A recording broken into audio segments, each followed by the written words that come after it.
Uspel 6. Majhnov dan. V Atriju zavračajo govorice, da je podjetje pred propadom. Žalski športni park ima novo razsvetljavo. Trimo generalka za jutrišnje gostovanje v Vespremu. Še zadnjič v tem delovnem tednu, drage gledalke, cenjeni gledalci televizije Celje, lepo pozdravljeni v informativni oddaji Dogodki dneva. Združenje zdravnikov družinske medicine je v Celjskem domu pripravilo 6. Majhnov dan. Na njem so zdravniki družinske medicine spregovorili o aktualnih vsebinah ter odprtih vprašanjih, ki bi jih bilo v bližnji prihodnosti treba nujno rešiti.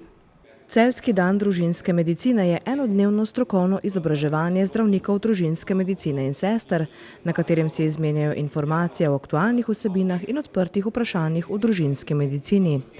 V okviru strokovnega srečanja vsako leto poteka tudi okrogla miza, na kateri se soočijo predstavniki različnih poklicev, ki se vpletajo v zagotavljanje učinkovitega zdravstvenega varstva. Majhnovi dnevi imajo v našem izobraževanju prav posebno vlogo. In sicer se predvsem posvečamo temam, ki so namenjene timskemu delu v ambulantah družinske zdravnike. To pomeni, da so aktualne teme tako za zdravnike kot za medicinske sestre, še posebej za diplomirane medicinske sestre, ki zadnjih 5 let so tudi člani tima v sklopu referenčnih ambulant družinske medicine. Torej nekje pomenijo okrepitev našega tima in ta izobraževanja so res take izbrane teme, da so nekje pisane na kožo referenčnim ambulantam družinske medicine. So pa aktualna prav gotovo tudi za vse ostale, ki jih ta tematika zanima. In iz tega sledi tudi nekje rdeča nit. V prvem sklopu se bomo dotaknili osteoporoze.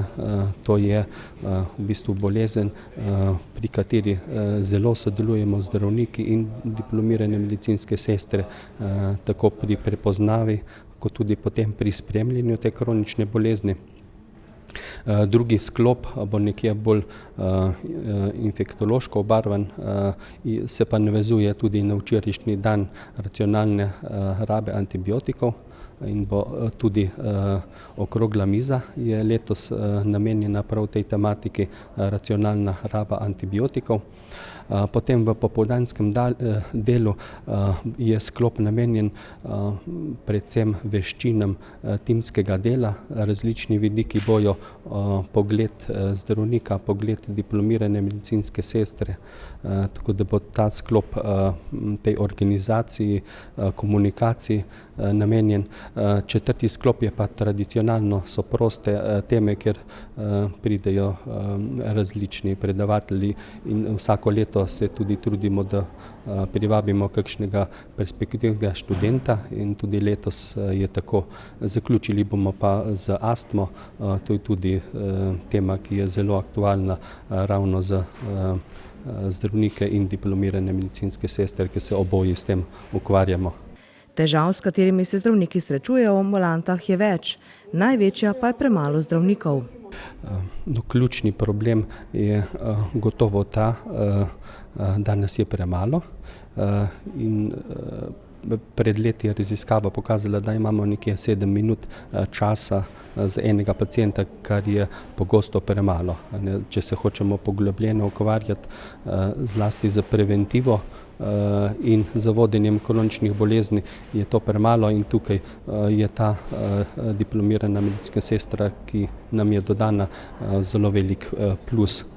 Zdravniki sicer pri delu opažajo, da so najbolj v porastu psihične težave. V zadnjem času bi posebej izpostavil problem psihičnih težav. Vemo, da so časi niso rožnati in vse to se tudi pozna na zdravju. Veliko je depresij, veliko je stanj, ki izvirajo iz teh vsakdanjih problemov, predvsem v službah, pa tudi doma, anksiozna stanja, depresije, izgorelosti. S tem se veliko ukvarjamo in tudi na tem področju zelo sodelujemo z zdravniki in diplomirane medicinske sestre. Strokovno srečanje zdravnikov družinske medicine nosi ime po pokojnem primarju magistru Jožku Majhnu, ki je deloval kot zdravnik splošne medicine in vodstveni delavec na Celjskem. Njegovo delo je bilo posvečeno izboljšanju dela v ambulantah splošne medicine, uvajanju novih preiskovalnih in diagnostičnih metod v laboratorijske dejavnosti, izobraževanju mladih zdravnikov in njihovemu vključevanju v znanstveno-raziskovalno delo. Celjsko podjetje Atrij, ki je eden največjih upravnikov večstanovanjskih objektov v regiji, ni pred propadom. Tako je včeraj na rednem vsakoletnem srečanju s predstavniki etažnih lastnikov zagotovil direktor Radovan Cink. Takšne govorice naj bi širila zlasti konkurenca iz drugih delov države, ki skuša na celjskem obstoječim upravnikom prevzeti del strank.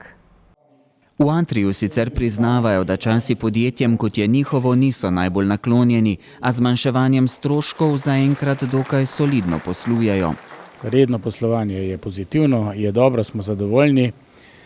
Imamo določene težave, ki izhajajo iz, finančnega področja, likvidnostnega področja, tako kot vsi ostali na čelu z državo. Mi smo del enega sistema, nekaj denarja prejmemo, da ga naprej damo in razmeroma majhno podjetje, tako kot je naše, mora vlagati velike napore, da to zagotovi. Skozi projekte, ki sem jih prej tudi v kratkem nagovoru opisal, se pa kaže, da obvladujemo izredno velike projekte v velikih številkah. Čeprav se ukvarjajo tudi s posredovanjem pri prodaji nepremičnin, je upravljanje objektov še vedno njihova ključna dejavnost, s katero ustvarjajo tudi večino prihodkov. V letošnjem letu so tako skupaj z lastniki stanovanj izvedli za 1,7 milijona evrov naložb in velikih vzdrževalnih del, pridobili so 270 tisoč evrov nepovratnih sredstev Eko sklada. Pred njimi pa je še 25 predvidenih velikih posegov v objekte, pri čemer bo še vedno velik poudarek na sanacijah fasad. Etažne lastnike v prvi vrsti zanima najbolj gospodarnost ravnanja z njihovimi sredstvi, varnost njihovih sredstev, predvsem je pa trenutno, hit ali pa v središču pozornosti tole varčevanje z energijo. Skozi to delamo razne fasade, izolacije streh, sanacijo ogrevalnih sistemov. To je trenutno, največja skupina velikih vzdrževalnih del. Tudi letos so se že 17. zapored srečali s predstavniki etažnih lastnikov. Ob tej priložnosti je Matjaž Dragšič iz celjskih dimnikarjev predstavil nekatere najbolj pogoste napake pri izvedbi dimniških sistemov. Opozoril pa je tudi na kurilne naprave, ki velikokrat niso bile vgrajene v skladu s predpisi. Atrij je ob tej priložnosti prejel tudi vnovično potrditev certifikata sistema vodenja kakovosti ISO 9001. So uspešni. Mi smo letos v obnovitveni presoji pogledali stanje v zadnjih 3 letih, niso imeli nobenih neskladnosti, priporočila pa so ustrezno vnesli v svoje procese, tako da naša ugotovitev za naprej je bila pozitivna, zato smo izdali certifikat, ki velja naslednja 3 leta ob rednih preverjenih letnih presojah. Atrij, ki so ga pred časom preoblikovali iz zadruge v družbo z omejeno odgovornostjo, naj bi se v prihodnosti povezal s podjetjem iz iste panoge, a podrobnosti o tem zaenkrat še niso znane. V športnem centru Žalec so včeraj namenu predali prenovljene reflektorje na rokometnem, košarkarskem in odbojkarskem igrišču ter skateparku. S projektom so na razpisu Fundacije za šport kandidirali že pred 2 letoma, no letos pa so bili končno uspešni. Skupna naložba je vredna nekaj manj kot 35 tisoč evrov. Nažalsko igrišče pa zdaj prinaša še več možnosti za druženje in predvsem športno udejstvovanje. V Žalcu so uspešno zaključili pridobitev in posodobitev javne razsvetljave večnamenskih površin v športnem centru. Celotna vrednost investicije s projektno-tehnično dokumentacijo, vključno z izvedbo in nadzorom, je znašala slabih 35 tisoč evrov. Fundacija za šport je prispevala 15 tisoč evrov, občina Žalec pa preostali znesek, torej slabih 20 tisoč evrov. Tukaj smo imeli kandelabre in svetilne glave, nekatere niso gorele 25 let. Ne vem, zakaj smo jih potem imeli in čas obratovanja tega igrišča športnega centra je bil skrajšan. zdaj pa podaljšamo sezono, je večja varnost, manj energije porabijo te svetilke, manj svetlobnega onesnaženja, pokrivamo 4 igrišča, nogometno, rokometno, za odbojko in pa skate park. Mislim, da je to v redu, bomo pa še širili po potrebi to javno razsvetljavo in urejali športni park, da bi bil tak, kot nekak Žalcu pritiče. Z izvedbo investicije so v športnem parku Žalec zdaj izboljšani pogoji za izvajanje športnih aktivnosti na območju rokometnega igrišča, košarkarskega in odbojkarskega igrišča ter skate parka. Predvsem smo obnovili razsvetljavo, ko ni gorela nekaj več kot 25 let. Želja lokalne skupnosti in pa prebivalcev, predvsem pa različnih skupin, ki so aktivne na tem področju, je bila, da bi osvetlili športni center Žalec in s tem omogočili vadbo v terminih, ki sedaj ni bilo mogoče. Predvsem v tistih poletnih časih, ko je vročina največja in pa takrat, ko so v športnem centru Žalec različne prireditve in dogodki. Sedaj smo bili omejeni časovno, zdaj pa več nismo in je to res dobra pridobitev za ves šport in vse športnike. Z novo pridobitvijo zasledujejo cilj, da omogočijo športne prireditve in vadbo tudi v poznejših večernih urah, s čimer prispevajo k promociji množičnosti in varnosti pri izvajanju športnih dejavnosti, predvsem pri najmlajših, še pravijo v Žalcu. Ja, otroci so navdušeni. Poleti, ko je huda vročina, pred 7-8 uro nimaš kaj početi na igrišču, potem in lahko počneš to po noči. In zdaj bo tudi po noči uporabi to igrišče.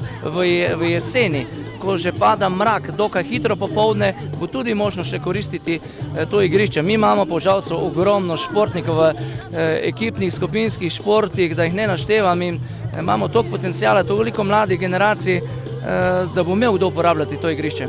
Upravljalec športnega centra Žalec je Zavod za kulturo, šport in turizem občine Žalec, torej bodo tudi na zavodu upravljali z javno razsvetljavo.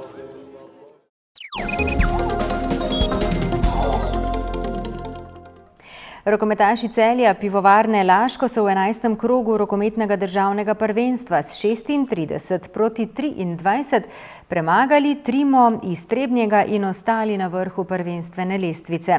Za Celjane je bil to zadnji test pred jutrišnjim gostovanjem v Ligi prvakov pri madžarskem prvaku Vespremu. Kljub visoki zmagi, celjski strateg Branko Tamše ni bil zadovoljen s prikazano igro svojega moštva. Ob živce so ga spravljale tudi številne napake sodniškega para Košir-Teršek. Celjani so do odločilne prednosti prišli ob koncu prvega in na začetku drugega polčasa. Najbolj razpoloženi sta bili obe desni krili celjskega kluba, Blaž Jan s 7 in Gal Marguč z 8 goli. Ni igra tekla po tistih notah, ki sem jih nekako imel v glavi zapisane. Kljub temu, da smo nekako vodili skozi vso tekmo, predvsem bom rekel proti koncu prvega polčasa in pa v drugem kontrolirali tekmo oziroma rezultat, dali priložnost vsem igralcem, razen vratarju Gajiću, ker smo pač imeli 3 vratarje danes na klopi in mislim, da upam, da ni prišlo do kakšnih dodatnih poškodb. Najbolj pomembno je, sta 2 točke na našem kontu, je pa sigurno še marsikaj bolj pomembnega, kar pa bom zadržal za sebe.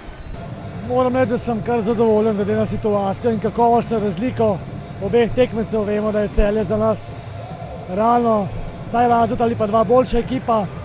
Za nas taka tekma nam pride zelo prav, da lahko fanti, ki ponavadi ne igrajo, dobijo minute, pa jih mogoče izkoristijo ali pa ne. In danes so nekateri fanti dobro izkoristili minutažo. Mogoče so mi dali misliti, da lahko v nadaljevanju tudi na njih bolj resno računam.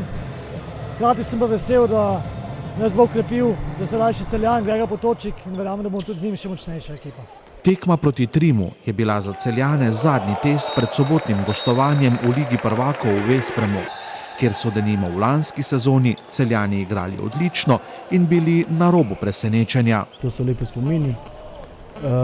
Sedaj je druga zgodba, malce drugačna zasedba kot lani, malce več poškodb oziroma izjemno veliko poškodb, ampak nič ne de, mi gremo v pekel, bom rekel, Vesprema, zavedamo se, da bo dvorana, se pravi replika našega Zlatoroga, nabito polna, da bo navijanje takšno, kot si ga želimo. Jaz si res želim, da bi tudi naši Florijani dodali svoj ton, v kar vsekako ne dvomim. Potem pa si želim oziroma zahtevam, da pokažemo, bom rekel, takšno igro oziroma podobno tej, kot je bila zadnjih 20 minut na tekmi v Celju. In če bomo tako igrali, bo tudi, bom rekel, rezultat takšen, da bo tekma zanimiva skozi vso srečanje. V celjskem Taboru so dobro analizirali svojo in nasprotnikovo igro na prvem letošnjem srečanju v Celju.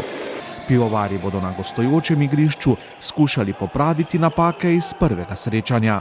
Vsekakor tisto, kar že vse skozi ponavljamo, maksimalno trezno, raznovrstno odigrati na njihovo res težko obrambo 6-0, jo probati čim bolj razširiti, poiskati, bom rekel, tiste luknje, ki nam bojo prinesle zadetke, ustvarjati, bom rekel, priložnosti en za drugega, igrati kolektivno, se vračati maksimalno, ne pustiti, da nekako Veszprém zadiha s polnimi pljuči, seveda pa bo treba na njihov šah v napadu, na njihovo moč, na njihove izkušnje odgovoriti, bom rekel, maksimalno agresivno.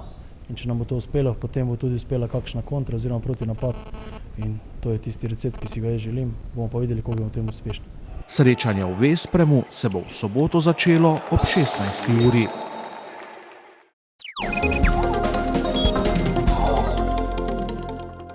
Jutri bo oblačno s padavinami, ohladilo se bo, meja sneženja se bo popoldne marsikje spustila do nižin.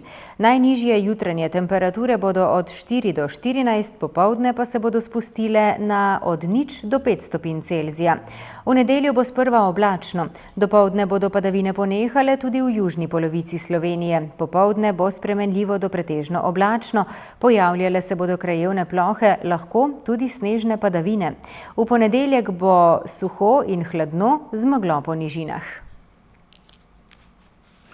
Tako, pa smo napovedali tudi kakšno snežinko. Lepo se imejte, prijeten vikend želimo in bodite z nami tudi v ponedeljek. Nasvidenje.